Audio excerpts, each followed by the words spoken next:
성부와 성자와 성령의 이름으로 말씀드립니다. 네, 한 주일 동안 잘 지냈습니까? 네. 참 좋은 계절이 온 것 같아요. 바람도 좀 시원해지고 하늘도 점점 파래지는 것 같은데요. 또 수확을 기다리고 있는 많은 열매들, 또 이렇게 열매를 잘 맺고 있는 그런 수확의 계절이기도 한데요. 이 수확의 계절에 우리의 삶에서도 주님께서 맺어주시는 그런 아름다운 열매들을 많이 맺으시기를 바랍니다. 잘 수확하시기를 바랍니다. 옆에 분에게 축복해 주실까요? 많은 열매를 잘 거두시기 바랍니다. 예수님의 이름으로 축복합니다. 네, 환영하고 축복합니다. 어제 그 내동교회에 가서 음악회를 다녀왔거든요. 근데 우리 신정원 교님이 첫 데뷔 무대신가요? 어제가? 네. 어저께 이렇게 떨리는 목소리로 하나님을 찬양하는 모습을 보면서 감동을 많이 받았거든요. 우리 못 보신 분들 계시지만 우리 축하의 박수 한번 해주세요. 어제 얼마나 멋졌는지 모르겠어요. 이렇게 그 성당 한 가운데서 주님을 찬양하시는 모습에 되게 감동했는데요. 더 자주 그런 데서 뵀으면 좋겠습니다. 네, 이렇게 굉장히 부럽더라고요. 이렇게 노래를 연습하셔가지고 사람들 앞에서 또 하나님께 영광을 돌리는 모습, 그런 게 바로 우리 신앙의 또 중요한 모습이 아닐까 생각이 들었습니다. 일주일 동안 용서에 대해서 묵상을 했거든요. 주로 이제 제가 말씀 묵상할 때 주일 저녁부터 쭉 말씀 묵상하는데 일주일 동안 편하지가 않더라고요. 꿈에도 원수가 나타나가지고 저를 막 괴롭히는데 용서해야 되는데 그 원수가 저를 괴롭히는데 용서가 잘 되지 않더라고요. 그래서 왜 이렇게 용서가 안 될까? 한 일주일 동안 그렇게 시달림을 받으면서 느낀 것, 알게 된 사실 중에 하나가 뭐냐면 용서는 인간이 할 수 있는 게 아니구나. 인간은 내 힘과 내 노력으로는 용서할 수 없구나. 그런데 왜 예수님께서는 용서의 자리로 끊임없이 우리를 불러주실까? 용서가 바로 하나님의 일이고 우리가 그 하나님의 일을 통해서 먼저 새로운 존재로 거듭나야 되는 것이구나 라는 것을 일주일 동안 시달리면서 깨닫게 되었습니다. 용서를 하나님의 입장에서 바라보면 바로 하나님께서 우리를 구원해 주시는 사건인 거죠. 우리가 죄를 짓고 또 우리의 한계와 불완전함 때문에 이 세상에 하나님이 만들어주신 창조의 질서, 창조의 아름다움, 창조의 기쁨이 깨어지게 되었다. 이렇게 성경은 이야기하고 있습니다. 그래서 그것이 어떤 한 인간의 연약함들이 모이고 모여서 한 개인의 죄를 넘어서 사회 전체가 악으로 가득하고 성서의 표현에 의하면 온 땅에 죄와 악이 가득하게 되어서 하나님 보시기에 정말 좋았던 그 세상이 하나님 보시기에 수혜스러운 모습으로 변화되었다. 그렇게 기록하고 있는 것이죠. 그런데 우리는 주로 인간적, 개인적 차원의 죄를 이야기하지만 성서의 구원은 개인적 차원의 죄뿐만 아니라 이렇게 온 세상을 가득 채우고 있는, 세상을 다스리고 있는 악한 권세, 불의함, 그로 인한 고통으로부터 우리를 구원해 주신다라고 하는 것이 성서의 주제인 것입니다. 창조로부터 아름답게 만들어주신 창조를 회복하는 일이 구원인 거죠.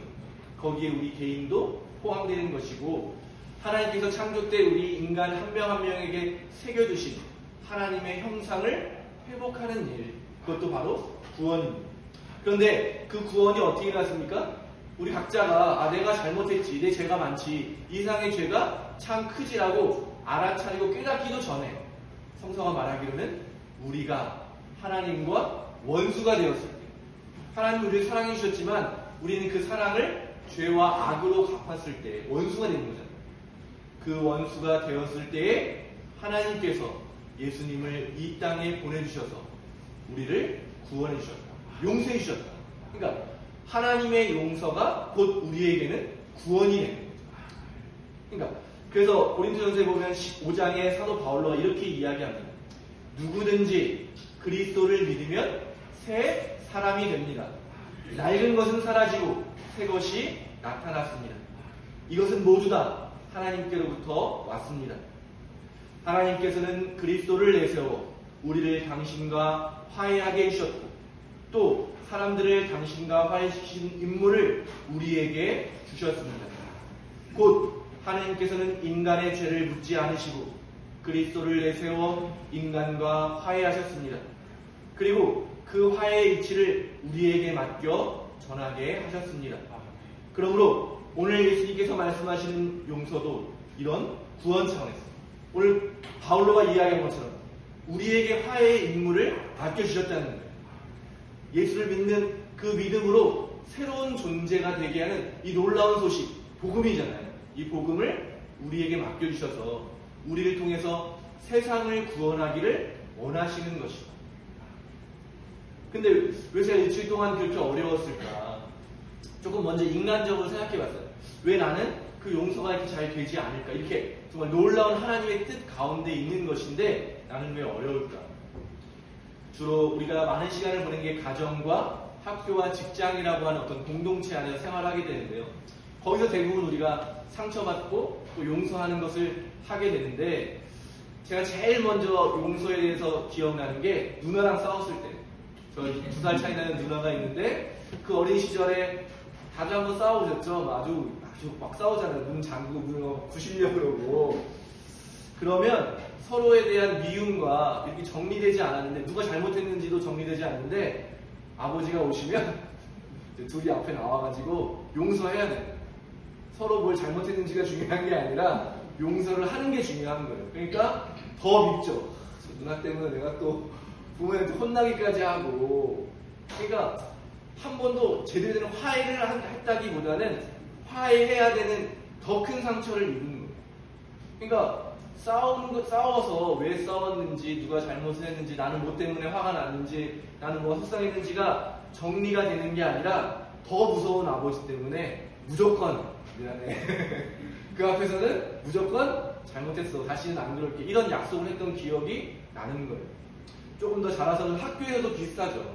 친구랑 싸우면 앞에 불려나가서 더 비참한 거 서로 막 때리라고 하는 적도 있었고 화풀이까지 때려봐라 막 이렇게 하면서 그런 적도 있었고 그 수많은 아이들 앞에서 뭔가를 밝혀내기보다는 무조건 잘못된 일이다 라고 하면서 화해와 치유의 과정 없이 용서해야 된다라고 하는 그런 더 큰 폭력 앞에 그랬던 경험들이 많이 있었던 거죠. 그래서 살아오는 동안 진정한 화해와 치유의 경험은 없는 거예요.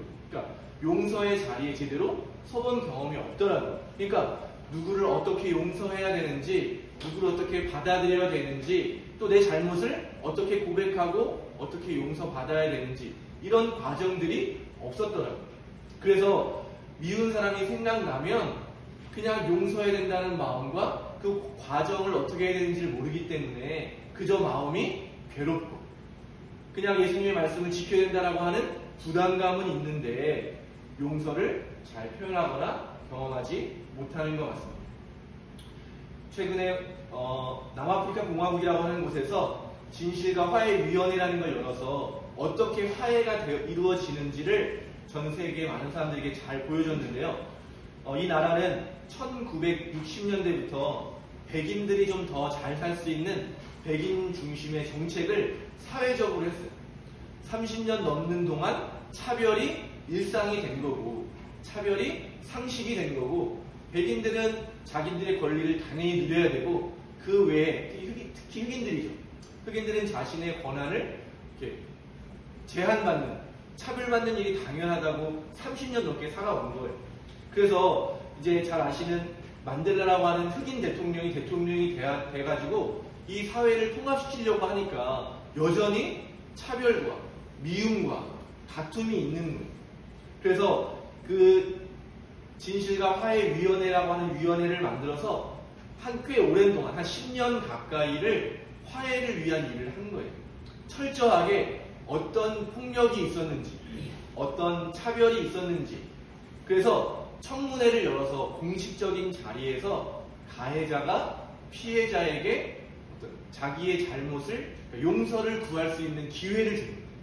또 마찬가지로 피해자도 자기의 피해가 얼마나 컸는지를 이야기할 수 있게 해주고 그래서 그러면 모든 사람들이 가해자가 피해자에게 용서를 구할 뿐만 아니라 이거 모든 사회적인 책임이 있는 거니까 이 피해자를 어떻게 도와서 그 피해받은 것을 보상할 것인가 어떻게 다시 한번 사회의 자리로, 동등한 자리로 복귀하게 할 것인가, 이런 과정을 굉장히 한 10년 가까이 하게 된 거예요. 그러니까 그 전에는 서로 미워하고 절대 화해할 수 없을 것 같은 사람들이 그런 과정을 통해서 잘못을 정확하게 알아가는 거예요. 모든 사람이 다 피해자였다는 거예요. 모든 사람이 다 가해자였다는 것을 알게 되면서 진정한 화해의 자리로 갈 수 있었던 거예요. 그래서 그 여정 가운데는 피해자가 피해를 적절하게 보상받는 일, 또 자기의 이야기를 사람들 앞에서 충분하게 할 수 있는 것, 또 가해자들이 철저하게 그 잘못을 사람들에게 밝혀지게 되고 인정하게 되는 그런 과정들이 있을 때 사실 용서가 일어날 수 있는 거죠. 그 인간적 차원에서의 용서도 이러한 과정이 필요한데 우리는 사실 그런 경험들을 잘하지 못한 것 같아요. 하나님께 용서받았다고 많이 이야기하지만 여러분 어떠세요? 하나님께 철저하게 용서 받으셨나요? 하나님께서 여러분을 사랑하신다는 사실을 여러분 경험하셨습니까? 여러분 믿으십니까? 하나님께서 여러분을 그 누구보다 귀하게 여기시고 용서해 주셨고 또 예수님을 통해서 지금 오늘 용서의 자리로 초대해 주시는 줄로 믿습니다. 아멘. 예수님께서 우리에게 새로운 도전을 주시는 거죠. 저같이 용서의 경험이 없는 사람을 용서의 자리로 먼저 불러주신다고 하는 사실을 여러분 기억하시기를 바랍니다. 아멘. 여러분 우리 교회 전통에 고해성사가 있어요. 해보신 분 계세요? 고해성사. 최근 5년간 최근 1년간 고해성사 해보신 분 계세요?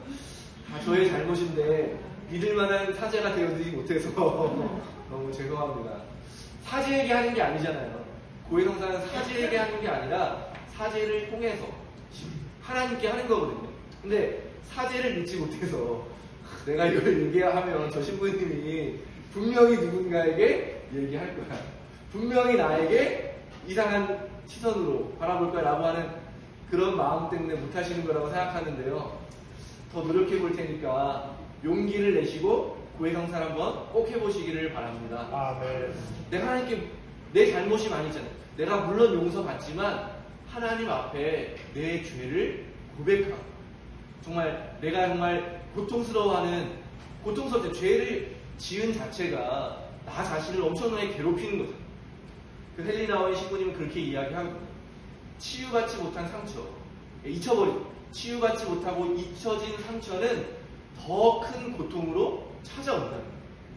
해결되지 못한 그 상처들, 해결되지 못한 죄의 문제들은 끊임없이 우리의 인생의 순간순간 중요한 고비에 다시 나타나서 더 큰 문제로, 더 큰 고통으로 우리의 삶에 찾아온다는 거죠. 그래서 우리는 서로 죄를 고백하고 서로 죄를 용서해주는, 용서의 선언을 해주는 사람들이 되어야 된다는 거예요. 초대교회에는 서로의 죄를 회중 앞에서 고백하는 전통이 있었다. 그러면 서로 용서해주는 거죠. 서로 죄를 고백하고 죄를 용서해주는 그런 공동체를 예수님께서는 만드신 거죠. 왜냐하면 그런 모습을 통해서 용서받은 사람의 은혜가 얼마나 풍성한 것인지, 하나님의 나를 치유해주시는 그 치유의 손길이 얼마나 따뜻하고 얼마나 귀한 것인지를 우리 모두가 먼저 경험해야 된다는 것이죠. 그렇게 될 때 사도 바울로가 고린도 교인들에게 얘기한 것처럼 우리에게 맡겨진 사명, 하나님은 우리를 통해서 여전히 세상을 사랑하시고 세상을 구원하기 원하신다고 하는 그 임무를 우리에게 맡겨주셨기 때문에 그런 하나님을 우리가 드러낼 수 있는 방법은 바로 용서라는 거예요. 우리가 용서함으로써 하나님이 여전히 이 세상을 사랑하고 계시다는 것을 보여줄 수 있는 거예요. 제가 일주일 동안 시달렸던 것처럼 인간으로는 도저히 용서할 수 없는 그 죄에 대한 용서를 우리가 함으로써 하나님의 살아계신 신적인 모습을 우리의 삶을 통해서 드러낼 수 있다는 것. 그렇기 때문에 예수님은 우리에게 용서하라고 말씀하시는 거죠. 바로 나를 위해서, 또 이 세상을 위해서. 독일이 2차 세계대전 가운데 유태인들을 따로 수용소에 가두었어요. 그리고 정말 철저하게 인간이 아니라고 하는 것을 그 사람들에게 보여주기 위해서, 세상 사람들에게 보여주기 위해서 정말 인간이 아니라고 하는 것. 여러 가지 방법으로 사람들을 괴롭혔습니다. 밥을 잘 주지 않고 서로 싸우게 만들고 갈등을 일으킨 다음에 봐라 너네는 서로 싸우는 존재들이다. 서로 비하하게 만들고 인간 이하의 존재라는 것을 그 사람들이 알도록 세상 사람들이 알도록 그런 일 때문에 수용소에 따로 가두어서 그렇게 괴롭혔던 거예요. 정말 엄청난 노동을 시키고 서로 미워하게 만들고 괴롭히고 그런데 그 와중에도 유태인들은 끊임없이 자신들이 하나님의 피조물, 귀한 존재, 하나님의 형상을 닮은 인간이라고 하는 것을 잊지 않기 위해서 여러 가지 일을 했는데 그 중에 하나가 바로 기도예요.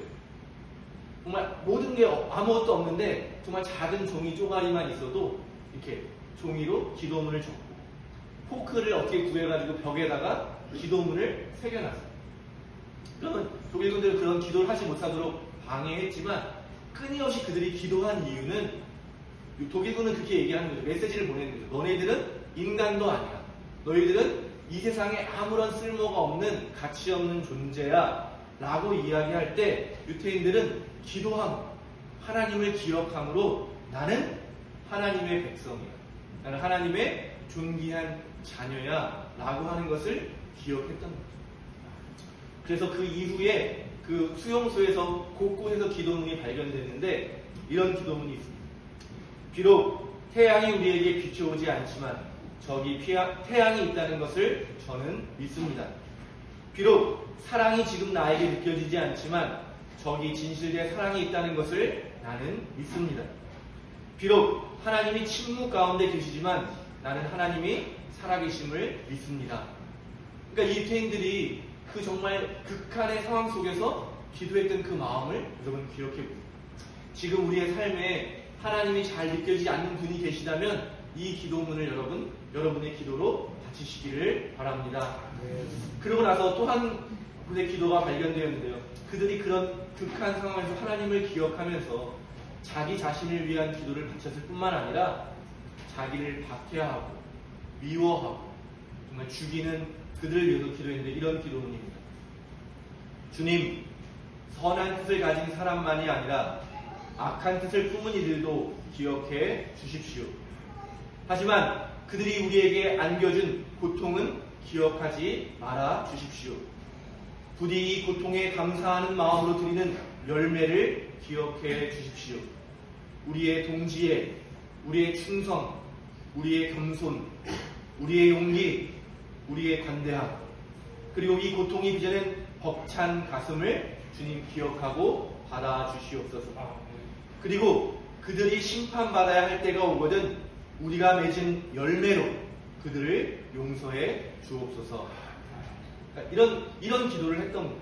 그러니까 수많은 사람들이 2차 세계대전에 끔찍한 서로가 서로를 죽인 정말 수십만 명의 사람들, 죄 없는 사람들, 정말 예전에는 전쟁하는 사람들만 죽었지만 전쟁터뿐만 아니라 삶의 터전에서 폭격으로 인해서 이런 차별 때문에 수십만 명이 죽었을 때 그 비참한 가운데 있는 사람들에게 정말 아무도 기억하지 않은 잊혀졌던 유태인들의 기도가 다시 한번 모든 사람들에게 희망을 줍니다.